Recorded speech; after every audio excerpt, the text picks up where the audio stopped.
Students हम problem पे बात करेंगे जो कि scalar multiplication of complex numbers के ऊपर हमने बनाया। मतलब कॉम्प्लेक्स नंबर्स ऐसे नंबर्स होते हैं जिनमें के टू पार्ट्स होते हैं इनको ब्रीफली डिस्क्राइब करने के लिए।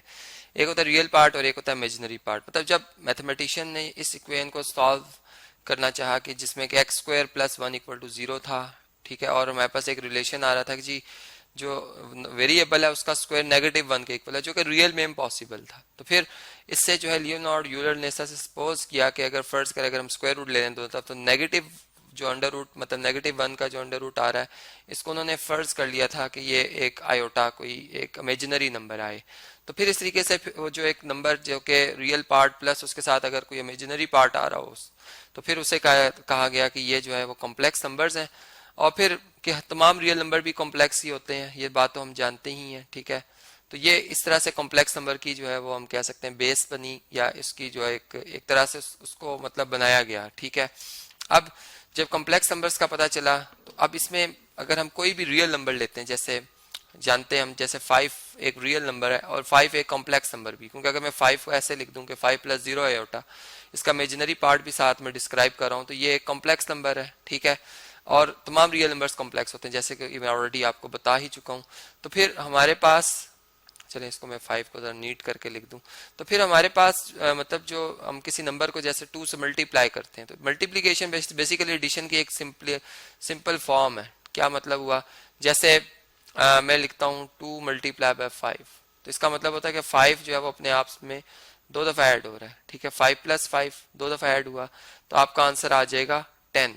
और इसे हम जो है वो लाइन से भी समझ सकते हैं कि जैसे ये 0 है, ठीक है। फर्स्ट करें अब राइट साइड पे यहाँ पे 1 2 3 4 5, ये 5 यूनिट है।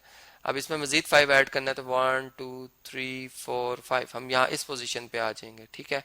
मतलब 5 प्लस 5 हम जब ऐड करते हैं तो हम जो रीजन से हैं वो कितनी दूर आ जाएंगे 10 डिस्टेंस पर, और इस 5 से हम कितने डिस्टेंस पर होंगे, इस 5 से हम 5 डिस्टेंस पर होंगे, ठीक है। इसी तरह अब हम एक कॉम्प्लेक्स नंबर लेते हैं जिसका रियल पार्ट भी और इमेजिनरी पार्ट भी है, जैसे कि 3 प्लस 5 आयोटा, ठीक है। और इसको अगर मैं किसी भी रियल नंबर से मल्टीप्लाई करता हूँ, चाहे वो मतलब नेगेटिव हो पॉजिटिव हो या फिर वो कोई रैशनल नंबर रैशनल नंबर हो, 0 भी हो सकता है। जैसे फर्ज करें मैं 3 से मल्टीप्लाई करता हूँ, तो 3 से मल्टीप्लाई करने का मतलब ये है कि आप इस पर डिस्ट्रीब्यूटिव प्रॉपर्टी अप्लाई करेंगे, इसके दोनों पार्ट्स में 3 टाइम इंक्रीज आएगा, मतलब 3 भी 3 से मल्टीप्लाई होगा, 3 टाइम ऐड हो जाएगा, और 5 आयोटा भी जो है वो 3 से मल्टीप्लाई हो जाएगा। तो ये बन जाएगा 9 प्लस 15 आयोटा, ठीक है, 9 प्लस 15 आयोटा।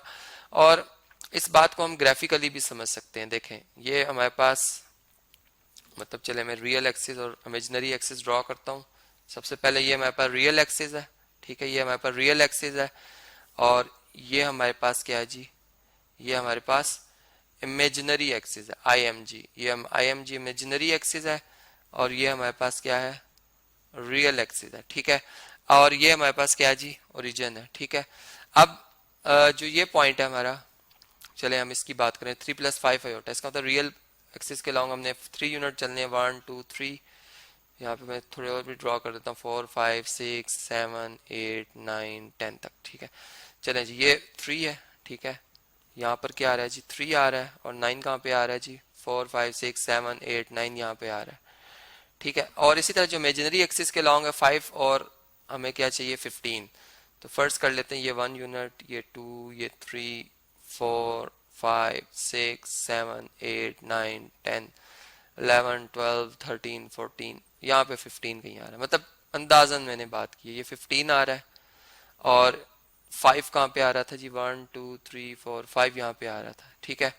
अब देखें जो पहला हमारा कॉम्प्लेक्स नंबर है ये इसकी पोजीशन ये बनती है, ठीक है। जब मैंने इसको 5 मतलब 3 टाइम इंक्रीज किया, ठीक है, मतलब इसने लॉन्ग एक्स एक्सिस भी 3 टाइम्स मतलब अपना डिस्टेंस कवर किया है 3, ठीक है। 3 मतलब यहाँ पे 6 पे आएगा, ये मतलब 2 टाइम हो गया, और ये 3 टाइम हो गया, ये यहाँ पर आ गया, ठीक है। इसी तरह लॉन्ग इमेजिनरी एक्सिस इसने 3 टाइम इसमें इंक्रीज हुआ, मतलब कि पहले 10 पे आएगा 1 2 3 4 5, यहाँ पे आना था इसने, ठीक है, ठीक है। फिर मजीद इसको हमने 5 टाइम इंक्रीज किया, मतलब 1 टाइम और मजीद इंक्रीज किया, तो मतलब टोटल 3 टाइम हो गया। देखिए 5 1 टाइम, 5 2 टाइम, 5 3 टाइम, ठीक है। ये सीधा 3 1 टाइम, 3 2 टाइम, 3 3 टाइम।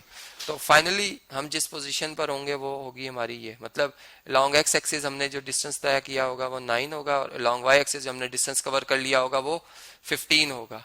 तो इस तरह से हमें एक इंक्रीज जो है वो नजर आती है ग्राफिकली भी, कि एक पॉइंट मतलब इनिशियली वो इस जगह पे था, ठीक है, ये मैंने इसको शो किया, और जब हमने इसको 3 टाइम मल्टीप्लाई किया तो वो यहाँ पर आ गया, ठीक है। अब हम ये नहीं बता सकते कि ये पॉइंट जो हमने मल्टीप्लाई किया है, देखिए लॉन्ग वाई एक्सिस या इमेजिनरी एक्सिस इसकी पोजीशन कुछ कुछ इस तरह से है कि ये पहले से आगे बढ़ गया, ठीक है, और लॉन्ग वाई एक्स एक्सिस या रियल एक्सिस भी इसकी एक पोजीशन बन रही है। मतलब कि पॉइंट्स जो होते हैं, जो हमारे पास कॉम्प्लेक्स नंबर्स हैं, ये इसमें 2 डायमेंशंस होती हैं, कोऑर्डिनेट्स होते हैं, तो हम इसमें ये नहीं कह सकते कि जिस तरह 10 5 से 15 से छोटा है बड़ा है, मगर कॉम्प्लेक्स नंबर्स में हम ये नहीं कह सकते कि ये नंबर इससे बड़ा है छोटा। मतलब इसमें बस हम ये कह सकते हैं ग्राफिकली इनकी पोजीशन बता सकते हैं कि ये कौन से क्वाड्रेंट में आ गया है। जैसे ये फर्स्ट क्वाड्रेंट है, ठीक है, ये आप जानते हैं, ये सेकंड क्वाड्रेंट है, इसी तरह यहाँ पे थर्ड क्वाड्रेंट आता है और यहाँ पर फोर्थ आता है। मतलब क्वाड्रेंट के हवाले से कि रियल पार्ट इमेजिनरी पार्ट के साइन क्या है, उनसे हम ये बता सकते हैं कौन से क्वाड्रेंट में है, लेकिन ये कहना कि ये पॉइंट उससे ज्यादा है या कम है, ये हम नहीं कह सकते, ठीक है। तो इस तरह से आपने देखा कि ग्राफिकली भी समझा हमने, एक scalar multiplication of complex numbers को, और एक सिंपल एग्जांपल से भी हमने समझा।